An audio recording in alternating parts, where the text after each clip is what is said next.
मौसी आप ऐसा क्यों कह रही हैं? ऐसा मत बोलिए, मैं आप पर बोझ नहीं बनना चाहती, आप परेशान मत होइए।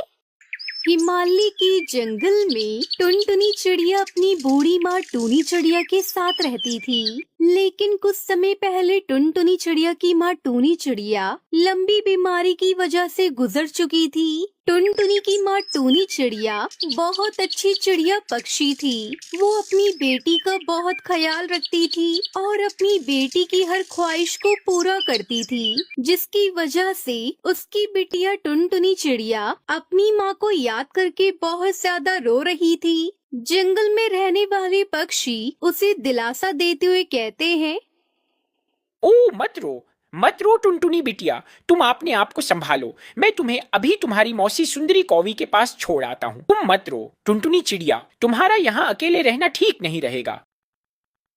टुनटुनी चिड़िया रोते हुए हरिया काका से कहती है, लेकिन हरिया काका, मैं वहाँ कैसे रहूंगी? मेरी माँ की सारी यादें यहाँ इस घर में हैं। मैं यहाँ से नहीं जा सकती हरिया काका। लेकिन हरिया तोता उसे बहुत समझाता है। फिर टुनटुनी चिड़िया मुंह लटकाए उदास मन से हरिया तोता के साथ अपनी सुंदरी मौसी के पास चली जाती है। तोता सुंदरी कौवी को सारी बात बताता है। सुंदरी बहन सुनो, सुंदरी बहन, तुम्हारी बहन टूनी लंबी बीमारी की वजह से मर गई और यह टूनी की बेटी टुनटुनी चिड़िया, तुम इसे अपने पास रख लो। तो इसे अपने पास नहीं रख सकते क्योंकि हम लोग के भी बच्चे हैं, इसलिए टूनी चिड़िया की बिटिया का ध्यान रखना आप। अब मैं चलता हूँ। हरिया तोता की बात सुनकर सुंदरी कौवी उससे कहती है, आपका बहुत बहुत धन्यवाद हरिया भाई, जो आपने मेरी भांजी टुनटुनी चिड़िया के बारे में इतना सोचा और आप इसको मेरे घर ले आए। आपका बहुत बहुत धन्यवाद। अब आप यहाँ से जा सकते हैं। 1 मिनट के लिए तो टुनटुनी चिड़िया को महसूस होता है कि उसकी माँ जिंदा है। हरिया तोता वहाँ से अपने घर चला जाता है। 3-4 दिन गुजर जाते हैं। अब टुनटुनी चिड़िया की मौसी भी टुनटुनी चिड़िया के साथ अच्छा व्यवहार नहीं कर रही थी। अब वो भी टुनटुनी चिड़िया को कोई भी बात पर डांट दिया करती थी।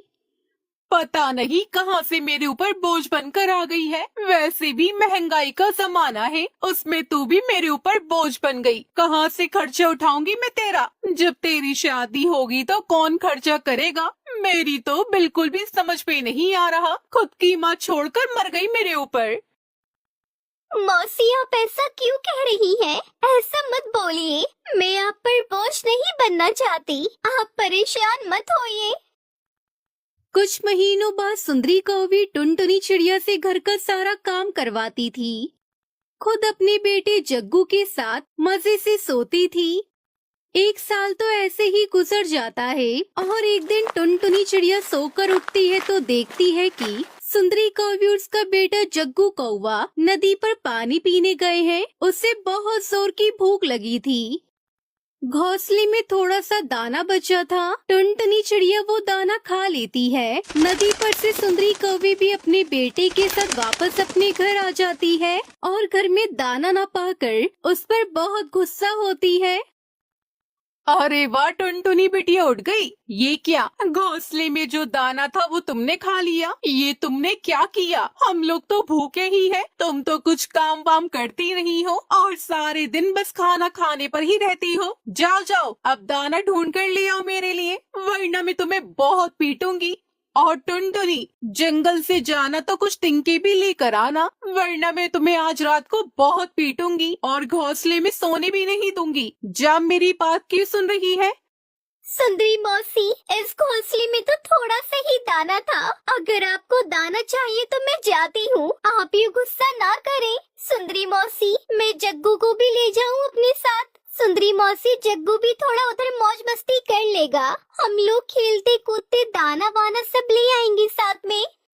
ओए टुनटुनी की बच्ची, मेरा बेटा जग्गू उधर क्या करने जाएगा? तुम जाती हो या लगाऊं कान के नीचे एक? चुपचाप चली जाओ और मैंने जो कहा है वो चुपचाप लेते आना। घर को मजबूत करने के लिए तिनके, और तुमने जो हम लोगों का दाना खाया है वो दाना भी। तुम उससे ज्यादा दाना लेकर आना।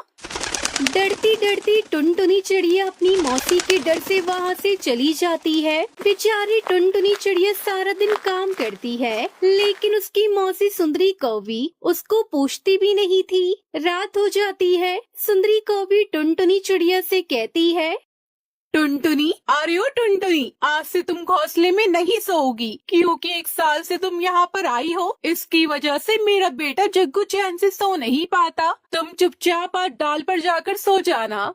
टुनटुनी चिड़िया समझ जाती है कि सुंदरी मौसी का सीधा इशारा है कि तुम यहाँ से चली जाओ। बेचारी टुनटुनी चिड़िया उस ठंडी रात में ठिठुरते ठिठुरते वहाँ से चली आती है और अपने घर पहुँच जाती है। टुनटुनी चिड़िया उस रात मजे से अपने पुराने घर में अपनी माँ को याद करके सो जाती है। उस दिन के बाद से टुनटुनी चिड़िया अकेली अपने घर में रहने लगती है। फिर अगले दिन हरिया तोता वहाँ पर आता है। अरे टुनटुनी चिड़िया, आप तो बड़ी भी हो गई है, आप यहाँ क्यों आई है? काका, मैं आपको क्या बताऊं? सुंदरी मौसी ने मुझ पर कितने अत्याचार किए हैं, मैं आपको बता भी नहीं सकती। फिर टुनटुनी चिड़िया अपनी मौसी की सारी बात अपने काका को बताती है। वो भी उसका साथ देते हैं। अब टुनटुनी चिड़िया किसी को भी याद नहीं करती थी और खुशी खुशी अपना जीवन व्यतीत करने लगती है और अपनी माँ की यादों के साथ अपनी जिंदगी बिता देती है।